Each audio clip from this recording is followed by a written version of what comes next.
So welcome everyone to our Brain Aligned Leadership with Slow Pedagogy. I'm Sarah Moore and I'm the Director at Early Educational Leadership. And it's lovely to see some familiar faces and it's lovely to see some new faces appear in this space. We're quite a growing community, which is very, very exciting. And as I move forward and talk a little bit about the work we do, I think we're also growing a little bit of a movement in the early childhood space. Well, I like to think we are. We've got a lot of people that have been doing work in the conscious leadership space with me for quite some time now. And yeah, it's a fun space to be working in. And I think you will all agree as we move forward, it's a area that we're needing to tap into more and more. So yeah, it's wonderful to be here. So and I'm going to open up the slides and just start talking to the slides as we move forward. But first, let me invite you all to take a couple of really deep breaths. Put your feet firmly on the ground. Take your hands away from your computer if you're at your computer and rest those shoulders down and take some beautiful deep breaths. And just listen to the words as I do the honouring of the land and custodians and connections. So this is a really great opportunity for us to just slow right down. I know a lot of you have been really busy and rushing into the space to get here. And this is the next hour is very much about us just really stepping into a place of space and connecting with ourselves and with each other. So just draw your breath in beautifully gently and let the words move through you in whatever way feels right. So I'm joining you from the Sutherland Shire this morning, which is in the Darawal country, and I want to honour the Darawal people as the traditional custodians of this land. I pay my deep respect to their elders, past and present, and to the stories, wisdom and connection that continue to live through this country. We're gathering online today from many places across Australia, different countries, different skies, each of us carrying the threads of where we come from. As we meet, may we listen with our whole being. May we hold space for more than one way of knowing, and may we remember that learning is not just about content, it's about connection. Can we travel through the time and space we have together with respect, curiosity, and a willingness to grow, knowing that in every conversation a story unfolds, and that within this shared space our thoughts and experiences and ideas have the potential to weave together, forming something new and something none of us could shape alone. Beautiful. So what I'd love you to do is share, if you feel okay about doing that, where you're coming from, the country that you're coming from in this webinar today. If you can just pop that in there so we can just acknowledge all the different countries and lands in which we're meeting today. And whilst you're doing that, I just want to formally acknowledge Rosie Gibbs, who's in the space with me today, who's co-hosting with me. Beautiful Rosie has been traveling alongside me with this leadership journey for a very, very long time, probably too many years that we actually want to mention. And we continue to work together in lots of different capacities. And Rosie has kindly offered her time today to help just co-host, just to keep me on track and keep everything moving. So as we move through, if you've got any questions and I don't get to them, Rosie will pick them up and either stop me in flow and get me to answer them, or we'll pick them up in the chat box. Okay. So welcome everybody. We've got people coming in from wide and far, which is beautiful.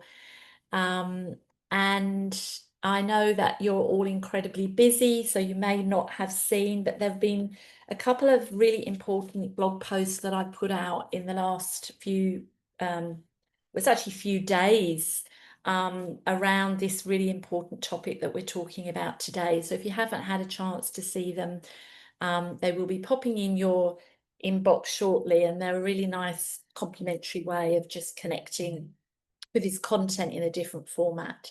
So thanks everyone for sharing. It's lovely that you're coming in. We've still got people registering, so I'm presuming that we may have some late people coming in, Rosie. There's been about 3 people that have registered just since we've been online, which is exciting. Okay. So, as I said, welcome to everybody. What I would love us to start doing in the time that we have together is for you to introduce yourself, to just share 1 or 2 words about how you're feeling, whether that be you're excited with, you might be feeling a bit tired, whatever the emotion or feeling that's coming up, I'd love you to share that in the chat box. What your role is, so the capacity in which you're coming and joining us today would be lovely for us to know, and how you know about us. So just so we can get a feel as to how much you know about the work that we're doing here. So if you could just pop that in the chat box, that would be beautiful. People coming in from all over the place, which is lovely.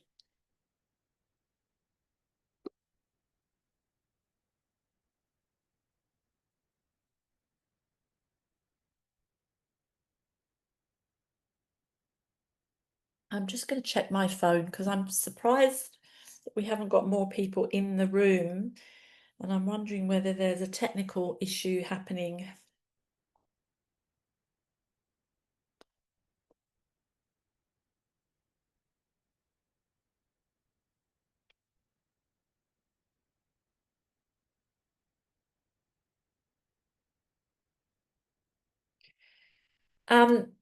Rosie, Tammy's trying to get in from the Conscious Leaders Mastermind program. I'm wondering if you could just post the Zoom link. Do you know how to do that? The Zoom link in the CLM group?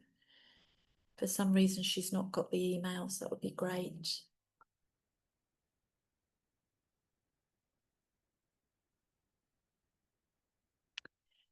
So we've got Susan who's coming in, who's a learning experience specialist from Journey Early Learning. And you don't know a lot about us, which is exciting that you're going to find out a bit about us. And I think you might have found me through LinkedIn, if I remember rightly. I remember seeing your name, Susan. There might be some registering late because we're Brisbane and I think they thought it was 10 o'clock. So they're Yeah. jumping on. I don't know if they can get in or anything, but they might be the late ones registering, some ELs Okay. So from Brisbane. So I'm not sure. what I might do is I'm just wondering if we can put the link to the webinar in the chat, Rosie, then Susan, if you want to share it with anyone, they can just come straight in. That might, if that's possible. I spoke to you, Susan, didn't I, Yes. before the Yes. call? The accent's familiar. There's a few South Africans on here. It's beautiful.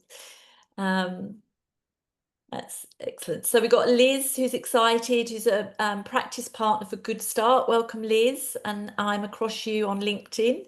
It's lovely to have you here. We've got Kerry. I'm always feeling hopeful but tired and excited to look forward. Brilliant. And I'm a room leader in a busy and fun 2-year-old room. And I have worked with Sarah on leadership. Welcome. Hi, Kerry. We've got Nicole who's joined in from us. We've got lovely Eve who lives in the same or works in the same area as I do, i.e. geographically down the road. My children went to her preschool, I'm very proud to say. And Eve is Early Education and Care Services Director, known Sarah for many years and have benefited from her training, and has my team since she started the Conscious Leaders Mastermind program. I think we've been working together for longer than that, Eve. If I remember, I think Eve was one of my first clients when I just started opening up my business, which is far too long ago to mention. Okay, we've got a couple more people coming in. I haven't got the link in the chat yet, if there is a link. No. Okay.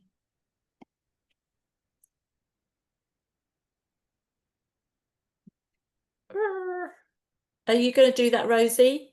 You able to do that? I think she's trying to. Oh, okay, that's okay. They might be able to get in now. I'm not sure. Are we all good? I don't want to stress you out, Rosie, because I'm putting you on the spot because I didn't ask you to do this beforehand. So I'm being very mindful. I don't want to put you in a Magdala hijack. Are you okay? I can't hear you. Yeah, sorry, I was having trouble pasting it, but I can see Tammy's in, but I'll keep trying. Excellent. Okay.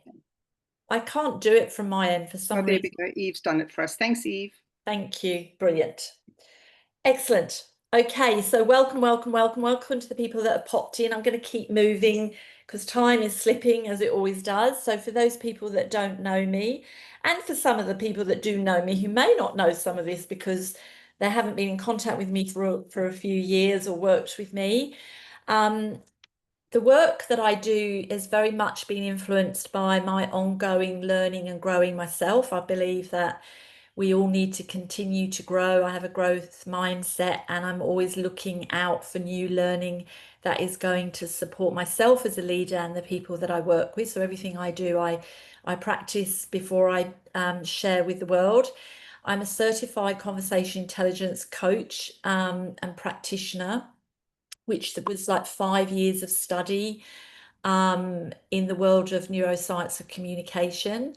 I'm also an EFF certified practitioner, which is an emotional fitness formula certified practitioner, which I did a couple of years ago. I've done training with Susan David around emotional agility in the workplace. And more recently, I'm currently doing study in terms of becoming a breathwork coach because the work that I'm going to be talking with you about today and the work that I is just becoming louder and louder in my head is the importance of us being really aware of how regulated we are and how our stress can impact our teams, not only ourselves and our well-being, but our teams and therefore the children that we're working with. And it's something that is getting louder and louder in my head as the world gets faster and faster. So that's a little bit about some of my professional background. I have other training as well, but that's the most relevant in the context of what we're sharing today. So I've been around in business for 10 plus years, delivered hundreds of training to early childhood leaders, predominantly across New South Wales.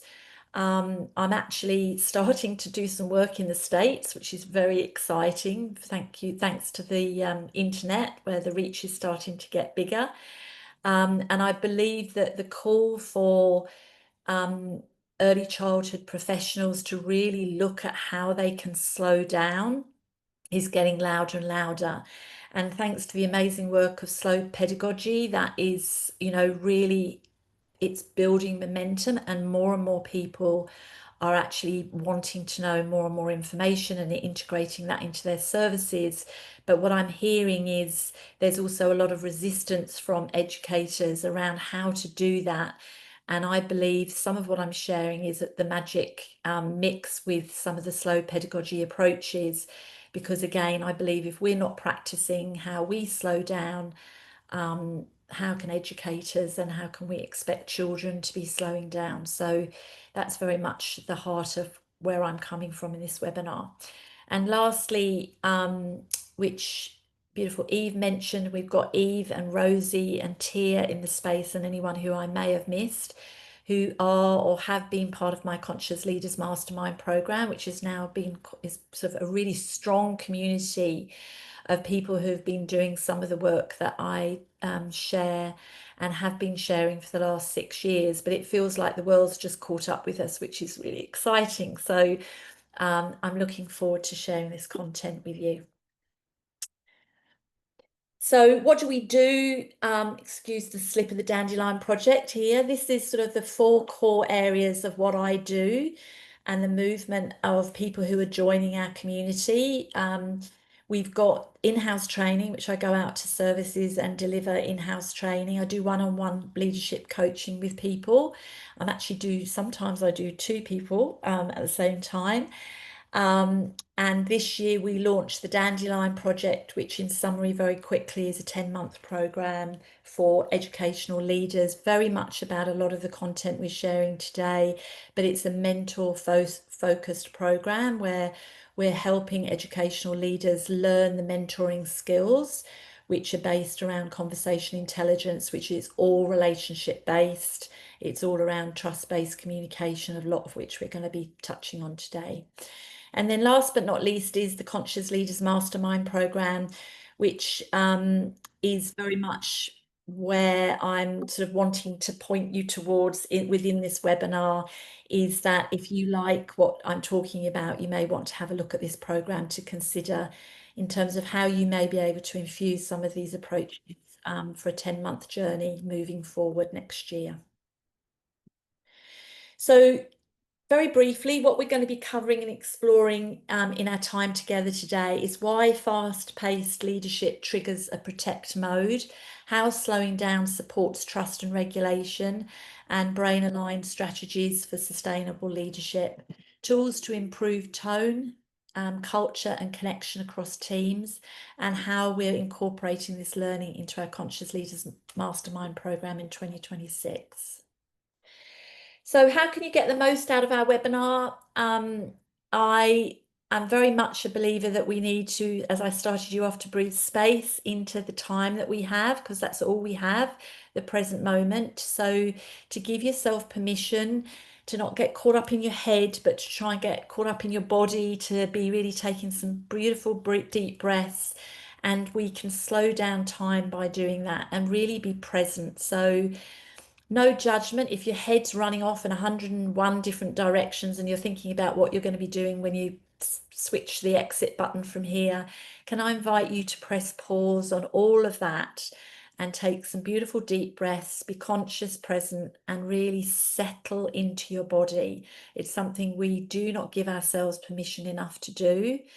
As I said, we've only got this present moment. I may never meet you again. I hope that's not the case, but I hope that I leave you with some new ideas, and I trust that you'll take away what is relevant for you and take forward what feels right for you, your setting and your leadership style.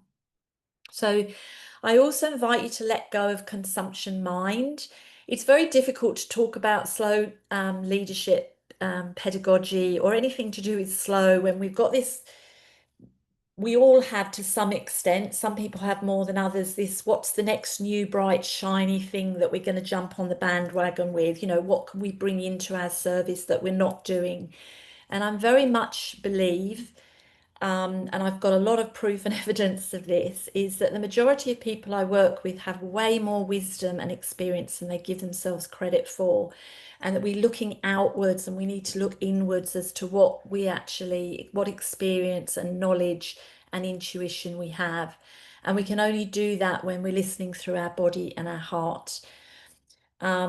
I invite you to listen to questions, the questions that I'm going to be asking you, and without judgment, just be spacious. If you don't know the answers, that's fine.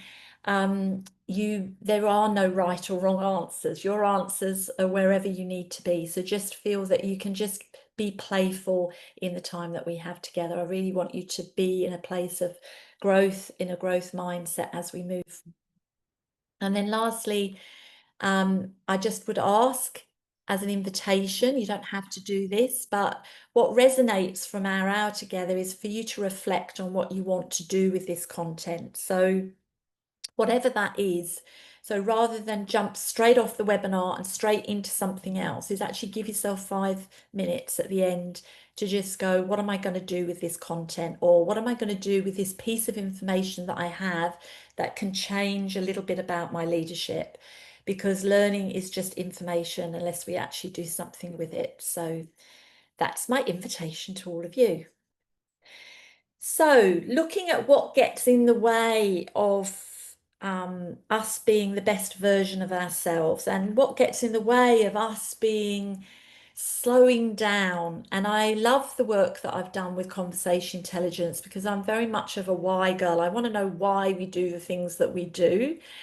And conversational intelligence has really helped me gain a new lens from which I can see the way I work and actually understand how other people are working. And a lot of this information that I cross over may be totally familiar to you in regards to the children that you work with. But for some reason, we don't join the dots between what's happening in a child's brain and what's happening in an adult's brain. And although they're not the same, there are a lot of primal responses that are happening that are exactly the same. And we're just in adult bodies, and we're better at covering it up, to the external world.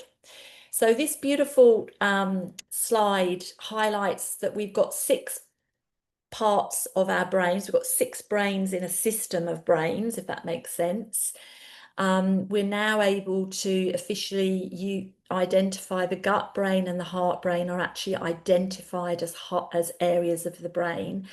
And they're really important because what we're finding out is that our heart brain sends more information to our higher parts of our brain than the other way around.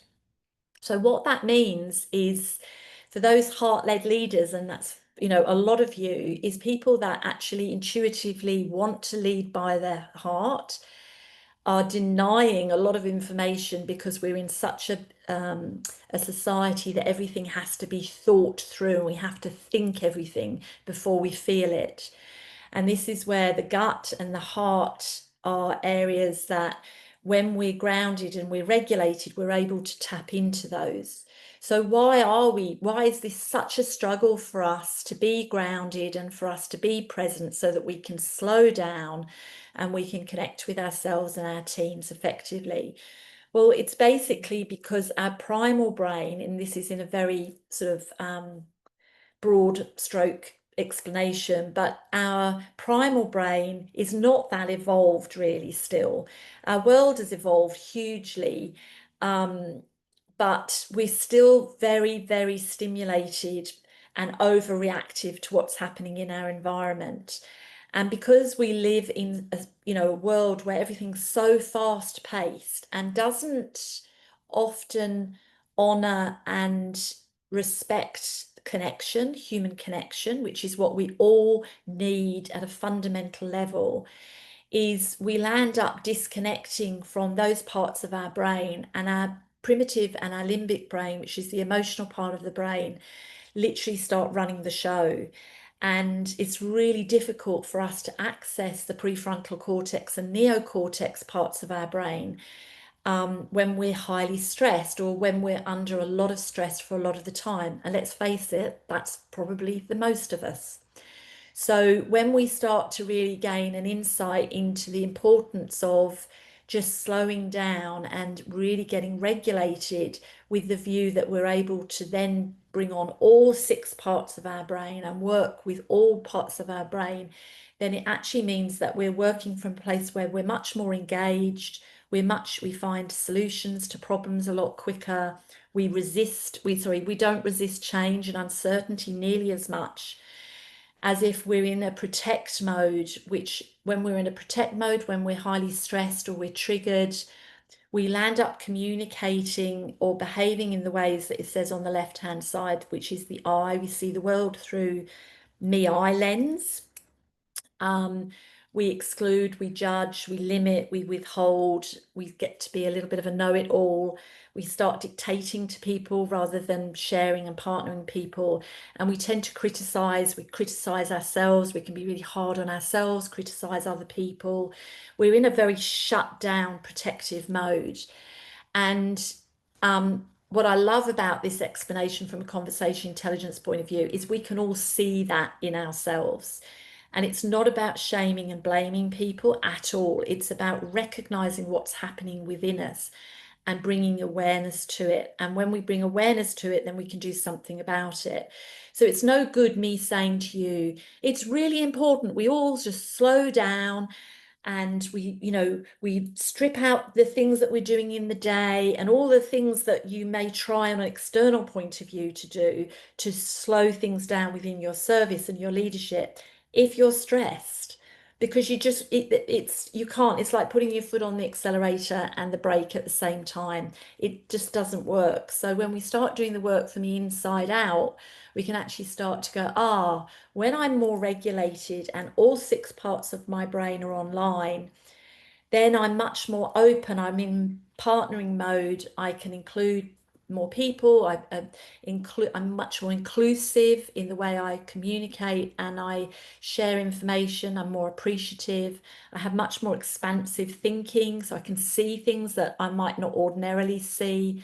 I love to share. I want to share things. I'm much more in a discovery mode, developing and celebrating. And it's where we get to see other people's strengths and other people's weaknesses. And we want to partner with people. We want to work through challenges together versus, command control kind of leadership, which is just get your job done. You're being paid to do a job, just go and do it. Which, with all due respect, I'm probably sure most of us have felt this at times, if not expressed it, when we're in that really stressed place. But we know that does not create the results that we want. We know intuitively from a gut perspective that when we're communicating from a place which I call the whole brain state, it's the place that feels really good. And I'd go so far to say that a lot of the women, predominantly that I work with in early childhood, they want to work from their heart space. They actually want to communicate from that. And there's a gap there where they want to do it, but they don't know how. And there's lots of beliefs around, well, I might be seen as a soft leader, or, I'm a walkover, or, no, I need to make sure I keep everybody on task. There's lots of beliefs that are behind that actually can get in the way. And what I do with leaders is I help give them the tools, help raise their self-awareness, so that they can actually feel the benefits of this and actually see the contrast when we're not in a nice whole brain state. You can actually feel it within yourself. And the more work you do with this, the clearer it becomes. I don't know, Rosie, whether I can pop you on the spot here and ask you to share something at this point in terms of what your learning's been around this, because you've done so much work in this space. Yeah, well, I can only, agree with Sarah that it's very useful to have a toolbox of strategies that I've learned over the years with Sarah that you can bring to stressful situations. And in moments of stress, sometimes you forget what they are. I've had a fair bit of coaching from Sarah myself, and she reminds me all the time that I have those internal resources and I have those resources. I just sometimes forget what they are. So through this work, yes, certainly learn how to do that, slow down, and how to connect at a much deeper level with staff in ways that build trust, and in ways that help build solutions together. I think that's the main thing. So I've really learned a much better collaborative, relational style of leadership. Beautiful. Thank you, Rosie. That's a lovely share. And I want to say we're all on this left side a lot of the time. And I'm not sitting here saying I'm this calm person, because I'm totally not. The aim of this is not about, we don't want to eradicate the primitive brain response, because it's there for good reason. What we want to do is we want to calm the nervous system down so it's not quite as jumpy and as reactive as it often is. And often for you as leaders, is that can be you suppressing that as well, so that the outside world thinks you're okay, but inside your nervous system is having a huge stress party going on. And I think, when we as leaders do the work with ourselves first and foremost and start to really recognize our humanness, and that we're living in a very imperfect world, we live in an imperfect system in early childhood, that causes a lot of stress, a lot of anger at the moment with what is going on. We honor those feelings, but we also have tools to bring the nervous system back into balance. So please feel free, if anyone's got any questions, I'm happy to pause and answer away.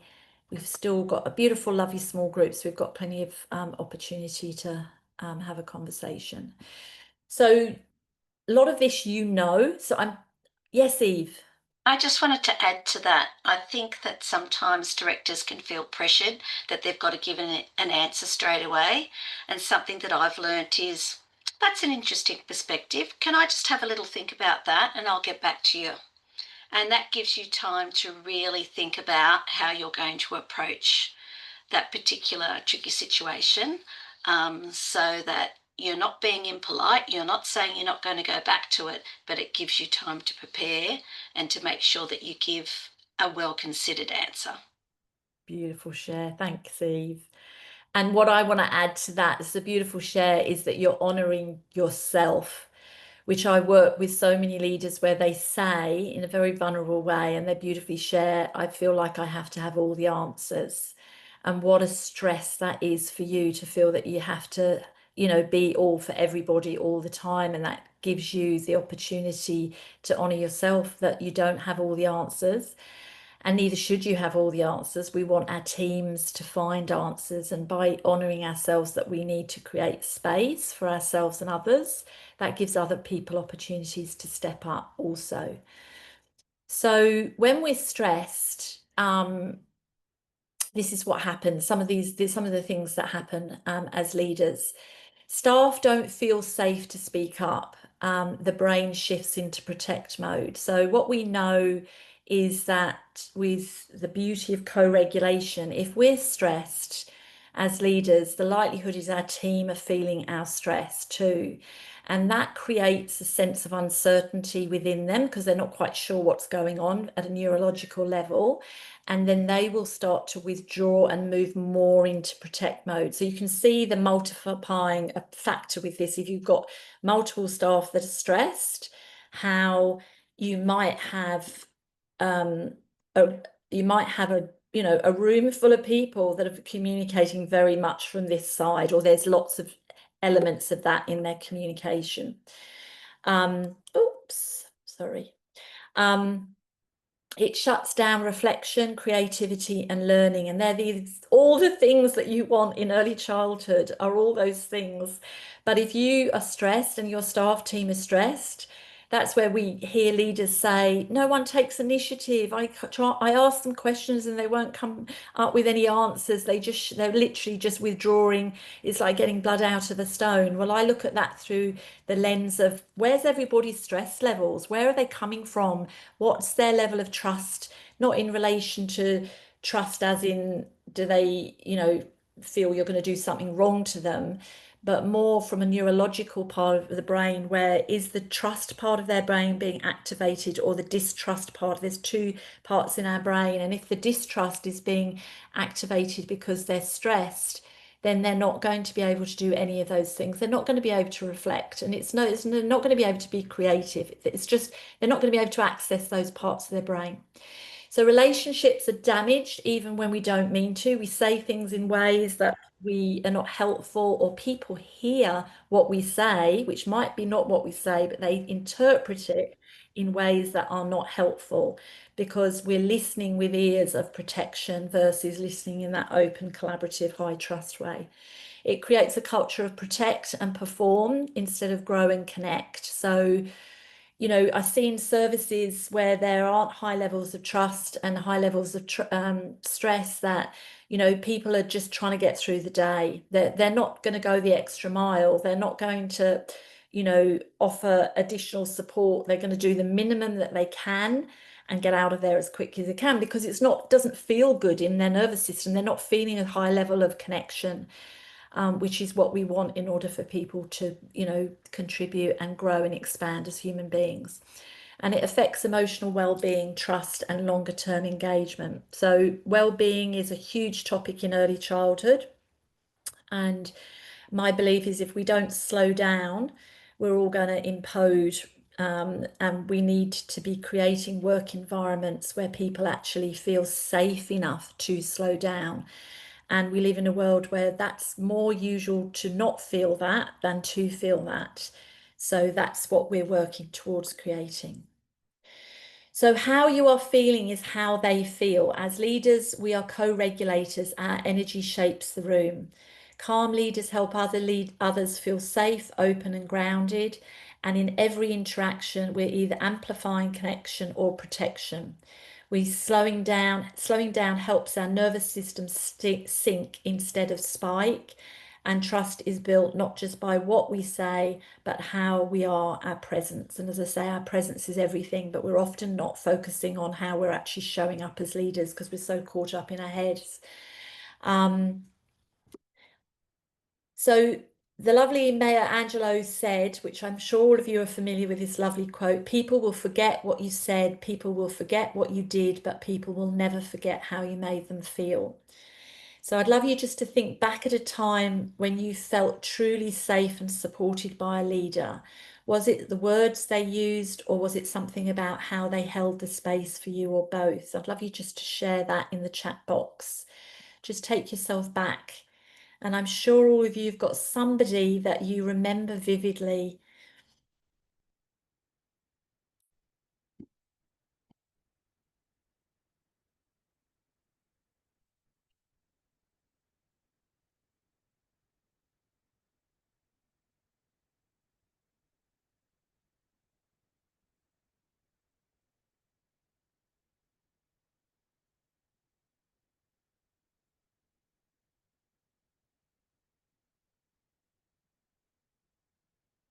Rosie, have we got people putting things in the chat box?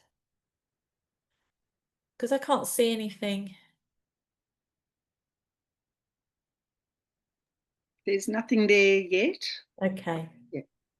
Sorry. Just hoping that we're seeing them.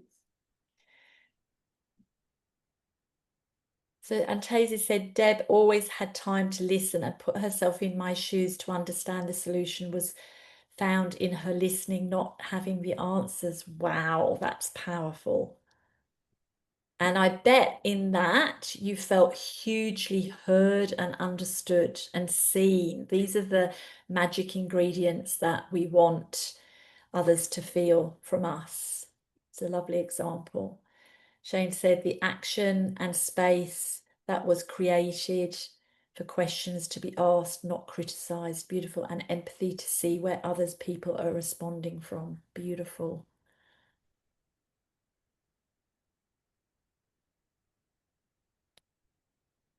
And that kind of empathy is really powerful because we don't necessarily have to agree with people. People just need to feel seen and heard. It's very difficult to help people feel seen and heard when we're so busy. Like when we're not slowing down, we're not tapping into the amazing skill set I know all of you have. You wouldn't be leaders if you didn't. And, you know, it's like trying to stand on one leg and be balanced. You can't do it. Like you have to be grounded with both feet firmly on the ground. Chantel said, listening, not giving solutions or reasoning behind it, just listening and understanding gave me validation within myself. Chantel, that's beautiful. And I want to add to that. It's fascinating. I'm sure all of you know this, but most of our communication isn't done through the words that we share. And even science, the research says the words that we share, what's actually heard and understood is such a small percentage. It's quite scary, actually, as to how good our listening really is, because we're dropping in and out all the time. And listening, in conversation intelligence, we talk about listening to connect. And that description to me is listening to connect. It's listening with our whole bodies, not just our ears. And we don't have time to go into this, but it's one of the tools that I share in the Conscious Leaders Mastermind program. And it's, you know, it's not taught anywhere else, listening to connect, because it's backed with brain science as to how we do that. And we bring all of our energy in. Susan said, I feel it is being listened to and guiding reflective space to empower myself. Beautiful. To self-reflect. Beautiful. And I love that you're starting with yourself, because we often, you know, I hear so many people say, you know, it's about other people. Somebody else isn't doing something. If we're doing it and we're modeling it, it's far more likely they're going to do it. Not necessarily all the time, but they will feel it from you. So I love that. Rosie said, I had a director who was always calmly curious about my experience and feelings. 35 years later, I still remember that feeling. How amazing is that? Don't we all want to be that leader? I want to be that leader. Tara said, I also think if people are feeling unsafe, they tend to not expose themselves for criticism. So in a sense, not feeling seen or heard. They often internalize that criticism themselves into themselves as well. You know, they'll criticize everybody else, but it's actually about them not feeling good enough themselves. Shane said connection and relationship building. It's the oxygen that we breathe. If we don't have this as leaders, everybody's doing functional jobs. And I don't think anything in early childhood is just functional. I think everything you do needs to be relational. And if it's missing the relational component, I think you're going to hit some problems longer term. You might be okay for the day or for the week, but longer term in terms of staff culture and supporting teams' engagement and motivation and well-being, you're going to hit problems. So what slowing down looks like in leadership, and there's so much resistance I feel with this. People are like, yes, Sarah, but you don't know. It's so busy and there's lots and lots of yes buts. So I just really want to honor those yes buts that might be coming up in you as we go through this. It's like, yes, but how do we do this? So creating space for presence, taking a breath before responding to challenges, allowing others to finish their thoughts without interrupting or rescuing. We'd all do that a bit. Inviting reflection. Let's take 30 seconds to think about this together. It's actually, you know, we can help other people slow down by actually giving them permission to slow down with us, and asking open-ended questions and listening without judgment or a response. We talk a lot about discovery questions in the CLM because there is so much research that supports that when leaders are curious, they come from a curious mindset and they ask questions for which they don't know the answer, it builds trust. It also reduces stress in people. If people are anxious and you ask them a question that they don't know the answer to, that they're thinking about, it makes them move into a different part of their brain to actually find the answer. And that means they can't be in that space and feel stressed and flooded with emotion at the same time. So I just wanted to put this in here before I move too far forward, is if anything that I'm sharing so far has spiked an interest in you and you're thinking, oh, I want to know more, please feel free to reach out and book a discovery call with me. It's just a no obligation call. I'm happy to just have a chat with you about the work that we do. And most importantly, find out more about the work that you're doing to see if we're actually a match. And Rosie, I just wonder if you could pop that in the chat box, the link, that would be great. And then people can just follow up with that after the call. That'll also go out in the email afterwards. So how do we slow down? It's all about small incremental shifts and changes in our leadership. So micro practices for brain aligned leadership. These are really important things that we can do. So small shifts that create big impact through presence, connection, calm, and leadership under pressure. So we can reset the breath at any time. We have our breath with us all of the time. And it's one of our most underutilized self tools that we have. And what I mean by that, and again, there's research that supports this, for you to give yourself a 30-second breath break, you're resetting your nervous system, or you're at least assisting the reset of your nervous system.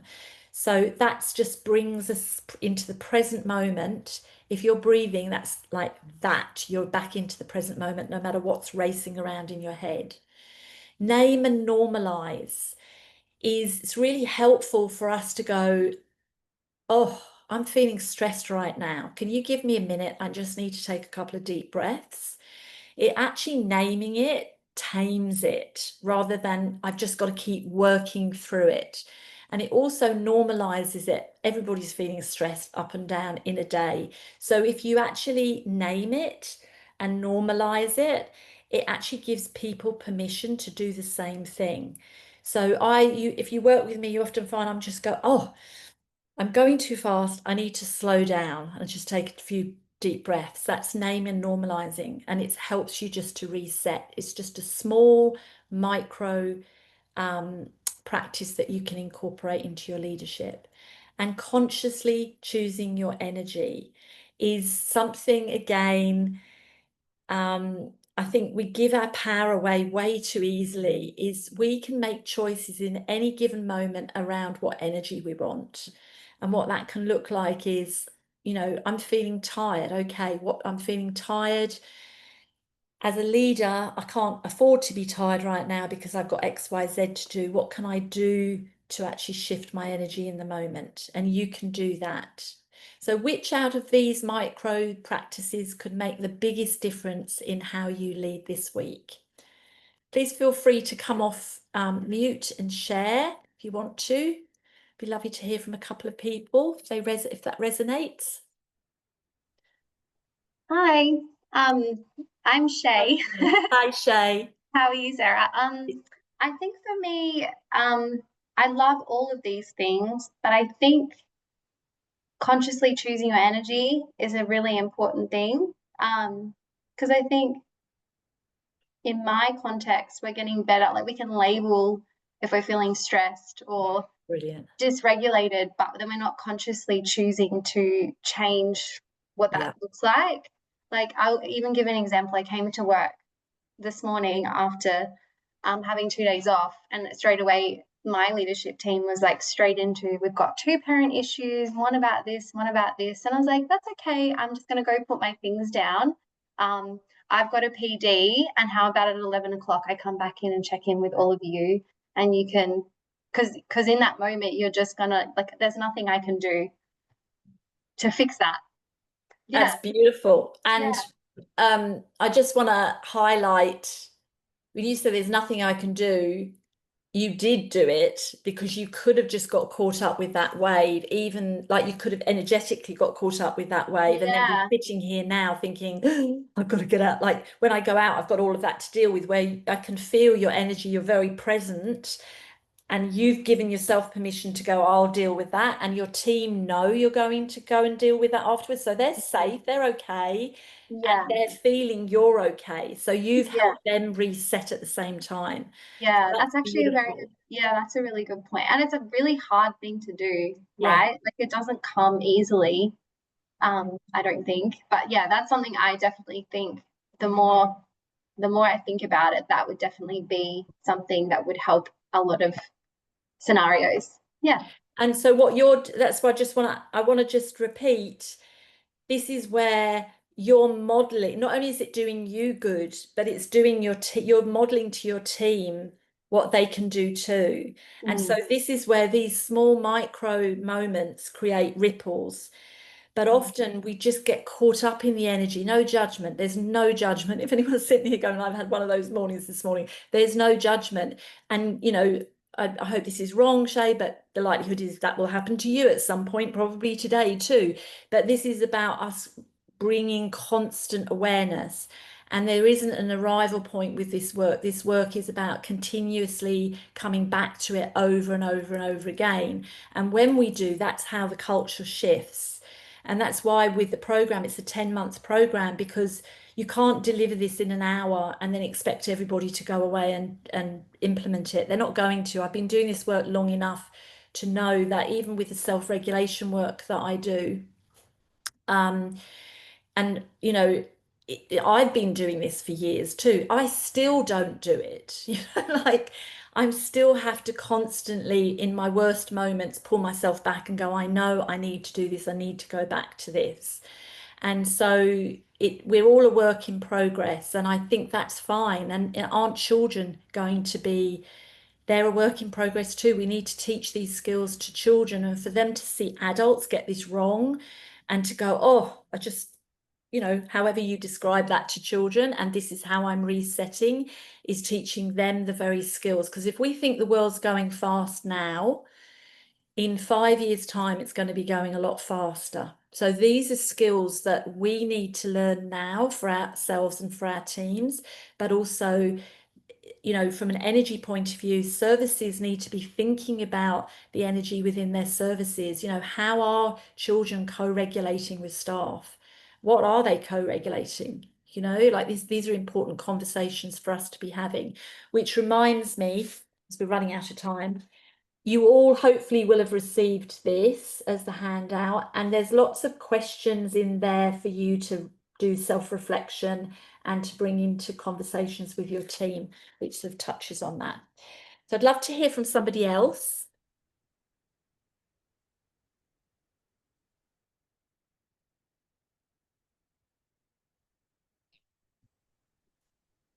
Hi Sarah, it's Liz here. Hi Liz. I just wanted to talk, not myself, but a bit more about that role of helping children co-regulate or to regulate. And I think you said it, if we don't do it with ourselves, how do we do it with children? And I think there's been a big change in the people we work with, unless you're amazing and everybody stays, which I'm not sure that happens anyway. But I think there's an opportunity to upskill people, and I suppose it's the walk forward in the way I want you to follow.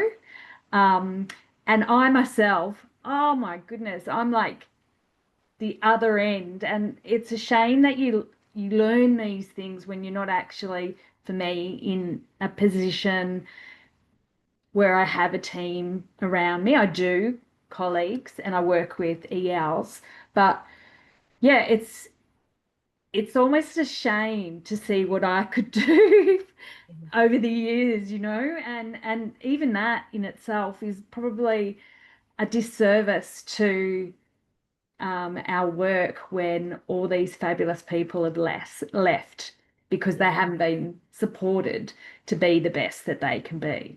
Not to say that my work's not amazing now, but yeah. But you can influence from wherever you're at, I That's believe. exactly right. Yeah. Absolutely. And I want to just touch on a little bit that you've shared here, is that, and there is no judgment on my behalf. This is something, you know, I think early childhood professionals are amazing. I think they work under extremely difficult, you know, environments. You work in such fast-paced environments. This is one of the reasons I've sort of linked this with slow pedagogy, because it's like, it's a lovely concept, but how are you doing it? You're like, how is that actually working in practice if we're not slowing down? And what I want to just say in the context of no blame and definitely no shame is that the world is more stressed now than it has ever, like in terms of our, let's just stick with Australia, post-COVID at the moment. If you look at people's well-being, so this isn't just an early childhood challenge. Obviously, you know, parents are more stressed. Children's behaviour is different to what it was sort of 5 years ago. We're hearing all of this information coming through. So to me, this is just a bigger call. The call's getting louder and louder. And my wish for all of you is to avoid burnout, which I've had, you know, like pre-COVID, way before COVID. And you can avoid it.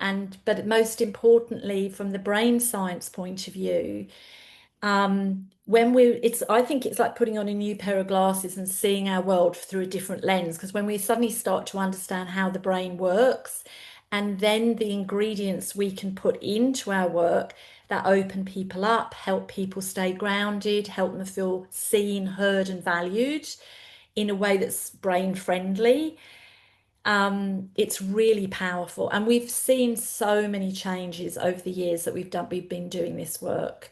I think one of the reasons I am really fortunate in that I have the people that I do still working with me is that they're hooked to this work. They know that it's ongoing work. So anyway, I'm going to keep moving because we've got a couple of minutes and I'm so behind. Are you okay staying for a little bit over time? Would that be okay? I apologise. So let me just switch back to can you still see the slides? Yeah, okay. So small shifts, big impact, tools, strength and culture and connection. So we talk a lot about priming for trust before conversations in the work that I do.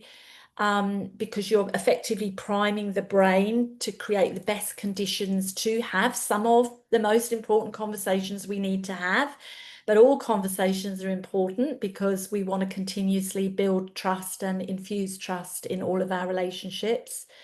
I talk a lot about relationships before tasks. We work in an environment where there's a lot of tick boxing going on and things that have to get done. And if we're so fast at getting through that list of things that need doing at the sacrifice of the relational aspect of our work, we don't take our teams with us. We create uncertainty with the people we work with. So we focus a lot on relationships before task. We use what and how questions instead of why. We use a lot of discovery questions, and real questions are one of the most underutilized leadership tools, in my opinion. They are the best tool, but I won't go on about that now. But I think that's a really powerful shift we can make in our leadership. Name the tone without judgment. So that means, you know, as I said earlier, you could be saying, I'm feeling stressed, or you could be saying, you know, like, I'm feeling a bit nervous about having this conversation with you because I really care about the relationship I have with you. Actually changes the whole energy of the start of a conversation. Get super curious. Curiosity is a superpower that, again, we don't utilize enough. And I've mentioned about in terms of the brain, when we're asking questions, we're activating different parts of the brain. So it's a really good power. Create team energy check-in moments. So how often are we actually checking in with the team? How is their energy going?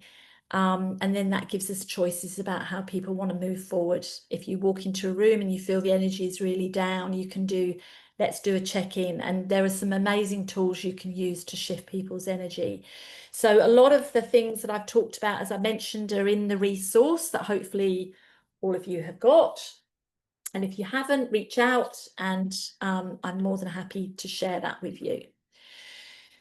So I just want to very quickly, in full transparency, this webinar wanted to give you this information, but if you wanted to move forward on learning more of these skills, this is our 10-month journey that we're taking people on next year. As I said, the CLM has been running for quite a few years now. Each year we have a different theme, and this theme is very much focused on everything that I'm talking to you about today. It's around how you slow leadership for a fast changing world. So the program is split up over 10 months. We have 2 days training in Sydney where we come together face to face in March, where we do like the real foundational work of the program for the 10 months. And then as each phase goes through, we focus on each specific area, and we do that through online community of practice meetings, and we have an online learning platform. And there's a huge emphasis around the program around you being brought together with leaders who are doing similar things to you, who are experiencing similar challenges. It's a very judgment-free space. And it's one that people love to come back to. We have people that return back over a number of years and just continue the journey. So phase 1 is all about priming you for success, setting you up on the journey before we launch it, so you're really clear about what you get out of the program. Phase 2 is all focused on you leading yourself, which I love this focus, because so much is not about you as leaders, and it gives you the opportunity to think about yourself and your leadership in not necessarily the ways that you previously have done. So it's all around self-awareness and self-regulation, noticing your own patterns, how to regulate your emotions and lead from a centered presence. And we'll be talking a lot about leadership presence. Phase 3 is lead conversations, which is all around the brain's science, around looking at trust and communication, where you'll be learning how to build deeper trust, navigate difficult conversations with empathy, and shift from managing to partnering. And then phase 4 is looking at your whole team perspective, and helping them move into more of a growth mindset and looking at the culture where you'll create a reflective, collaborative culture or build upon what you already have, where there's more curiosity and learning is really valued. So their own learning as educators. And then phase 5, which is really important, is lead for change, embed the new ways of being, empower others, and shape lasting change grounded in the shared purpose, so that you're wrapping the whole 10-month journey up. So has anyone got any questions? Just curious. I just talked a lot. Anyone got any questions? Thanks, Rosie. I love what Eve's put. Eve's put constant communication with your team and management committee is key to success in building trust and unity to move in the same direction. Thank you for mentioning your committee, Eve, because we do work with committees, although I've not explicitly shared that. It's communication with everybody, really, your teams and families. It's across the board. So thank you for that. Anyone got any questions? I think mine would just be oh, sorry, no, you go. No. I was just going to ask a question about how leadership teams can, I suppose, focus on their own philosophy as well as a centre philosophy across your I suppose your leadership slow pedagogy, because it's almost like that's got its own little bubble. Yes, so I was going to ask that of you, Sarah. What do you mean its own bubble? Sorry, I don't understand. What I mean is, in when we write a centre philosophy, we draw on all these different philosophies to say, this is our centre, this is mine. And I suppose slow pedagogy is one in its own, as is what's my leadership style? Does that fit into the philosophy of a centre? Does that make sense to you? I don't understand the question, sorry. Then I'll hand over to... No, keep with it. Keep with it.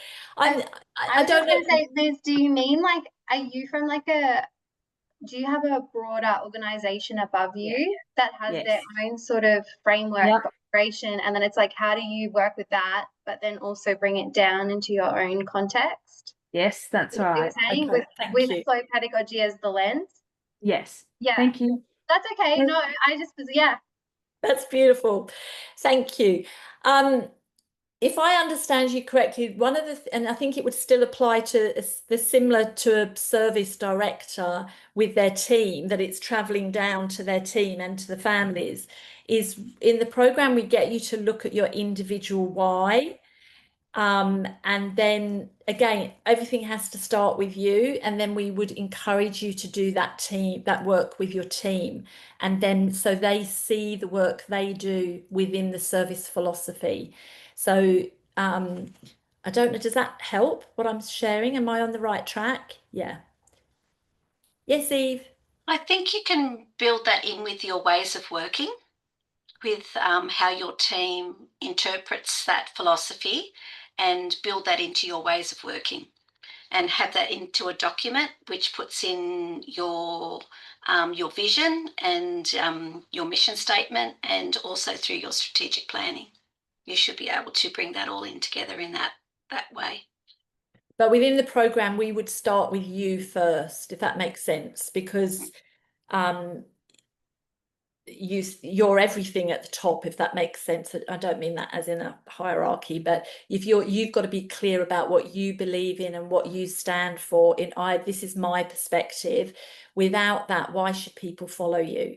Unless you're really, really clear about your why and your purpose, then people are, like, that builds trust in itself. Is if I am really clear, Liz stands for these things, then we know the science behind that. We're much, much more likely to say, I want to follow you and I'm motivated to follow you.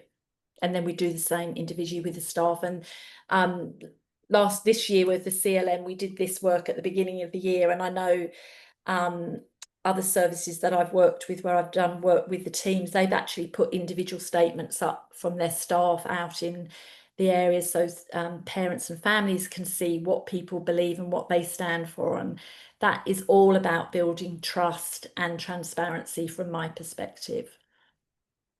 Shay. Yes, hi. This is more advice. So I love all of this, and this is something that I have probably subconsciously tried to instill in my company, well, in the company that I work for a long time. My question is, how do you get the big guys on board to Great understand this question. is the root of all the, I think, the stuff that's happening? But I think, yeah, getting them to have that self-awareness that this is a really important initiative. Yeah. So my first answer to that is you are the change. Like, and that can seem very wishy-washy answer, I know, but you are the change. And if people see change in you and you're demonstrating effectively the change that you're wanting, that's the starting point. The other thing that, and this is why I've really hooked into the conversation intelligence learning, is that it's evidence-based and it links in with well-being. And there are visual tools that you get in the program that you can have in your office and you can use in conversations with some of those big chiefs, in terms of saying, you know, what's happening in this conversation? Are we over on the left side or the right side of the dashboard? And, you know, this is undeniable. You can't argue with it. I mean, people know it intuitively. All I'm doing is giving people the tools and the visuals and the science behind it. And the work conversation intelligence originates from a lady called Judith E. Glazer, who was a Fortune 500 top leadership coach. And she worked with some of the, you know, multi-million industries in the States. They don't jump on the bandwagon with this without knowing that it shifts the bottom line. I mean, I'm being really honest with this, because it improves communication, it improves engagement, it improves the bottom line in terms of how people are performing at work to create the outcomes that they want. So I don't like linking too much the commercial world for the obvious reasons, but this is about human behavior. And people can't deny the outcomes, if that makes sense. So I hope that answers, but I still believe we have to be the change. And I am hearing what could be potentially behind the question. And if there were specific things that were, say, happening in meetings and things like that, that's the kind of thing you can bring into the program. And we would talk through strategies as to how you could actually use the tools within some of those higher level conversations. Does that make sense? Great question. Anyone else? Okay, we are way over time. So I just want to thank all of you for your time today. And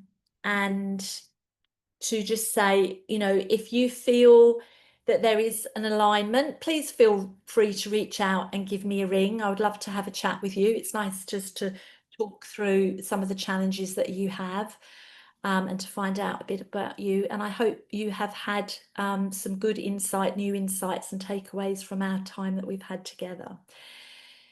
So I would like to just wrap up by saying to all of you, I go back to the beginning, that to invite you to give yourself permission to just spend 1 minute or 60 seconds at the end of this call to take some beautiful deep breaths before you move into the next space.